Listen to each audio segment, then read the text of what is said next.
کچھ روز پہلے یہ سوشل میڈیا پہ منفی خبریں گردش کر رہی تھیں، جس کی روک تھام کے لیے حکومت نے اہم فیصلہ کیا اور جعلی خبروں اور افواہوں سے نپٹنے کے لیے ٹوئٹر پر ایک حکومتی اکاؤنٹ مختص کر دیا۔ پاکستان تحریک انصاف کو کئی افواہوں اور جھوٹی خبروں کا بھی سامنا کرنا پڑا، جس کی بنیاد پر نئی حکومت کے خلاف پروپیگنڈا بھی کیا گیا۔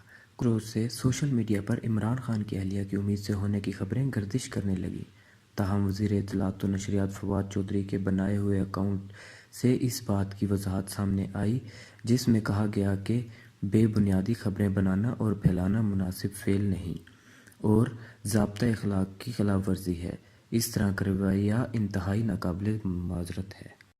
دوستو، اگر آپ کو یہ ویڈیو پسند آئی ہو تو اس کو لائک اور شیئر ضرور کیجیے گا، اور اگر ابھی تک آپ نے ہمارا چینل سبسکرائب نہیں کیا تو چینل کو سبسکرائب کریں اور بیل آئیکن پر کلک کریں۔ Thank you.